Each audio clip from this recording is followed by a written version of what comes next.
ओम नमो भगवते वासुदेवाय। ओम कृष्णाय नमः। हरे कृष्ण साथियों, पिछले वीडियो में हमने चर्चा की कि कर्म करना क्यों आवश्यक है। आज हम चर्चा करेंगे कर्म करने के लिए हमें कौन विवश करता है।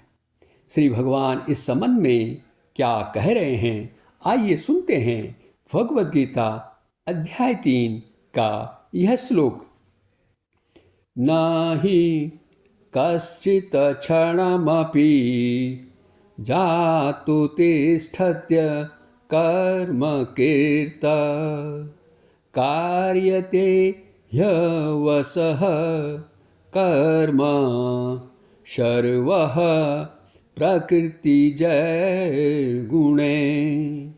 अर्थात श्री भगवान कह रहे हैं कि कोई भी मनुष्य किसी भी अवस्था में क्षण मात्र भी कर्म किए बिना नहीं रह सकता, क्योंकि प्रकृति के अधीन हुए सब प्राणियों से प्रकृति से उत्पन्न गुण कर्म करवा लेते हैं।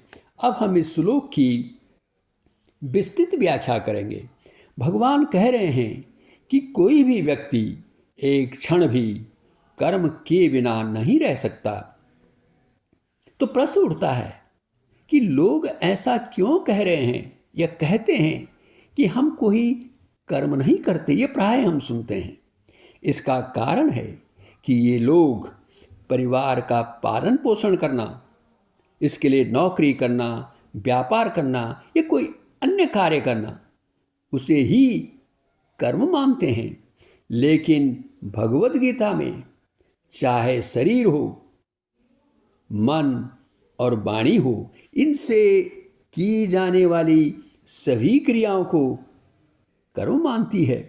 इस तरह केवल स्थूल शरीर की क्रियाएं ही कर्म नहीं हैं, बल्कि सूक्ष्म शरीर की क्रियाएं जैसे नींद, चिंतन और कारण शरीर की क्रियाएं जैसे समाधि आदि भी कर्म ही हैं।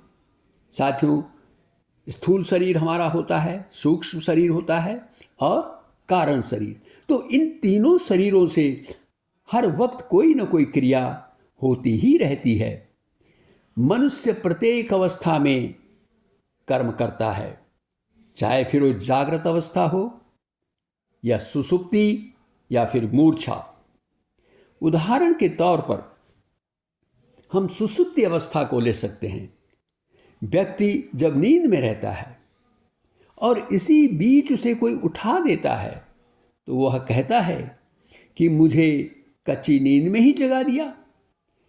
तो इससे तो यह स्पष्ट हो जाता है कि सुषुप्ति के समय भी नींद के पकने की क्रिया चल रही थी। अब कर्म करने के पीछे कौन सी शक्ति काम करती है? आत्मा तो शरीर को चेतना प्रदान करता है, परंतु स्वयं कोई कर्म नहीं करता और न ही उस पर कर्म बंधन लगता है। तो फिर कर्म कौन करवाते हैं? मनुष्य से कर्म करवाते हैं प्रकृति के 3 गुण, सत्व, रजस और तमस। ये 3 प्रकृति के गुण हैं।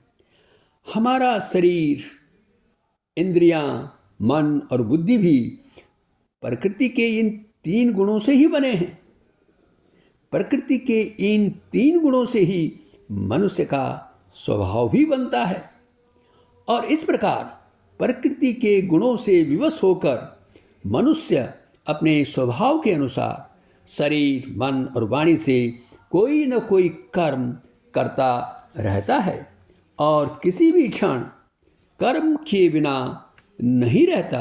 अंत में साथियों, जब तक प्रकृति के तीनों गुण हमारे शरीर में विद्यमान हैं, तब तक हमारा शरीर जीवित रहेगा और स्थिर रहेगा।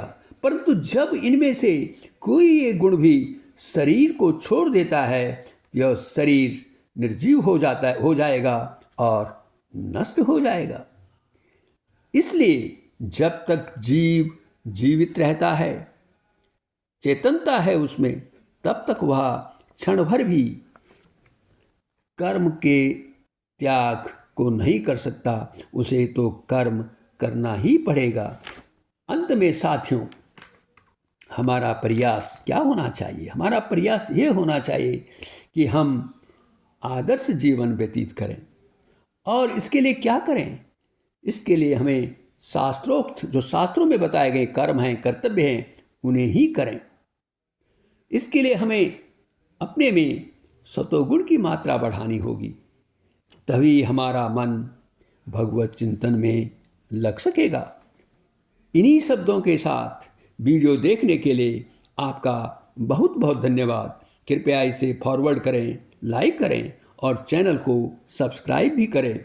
अगली वीडियो में फिर आपसे भेंट होगी और जानेंगी कि कौन व्यक्ति मिथ्याचारी होता है, पाखंडी होता है और धूर्त होता है।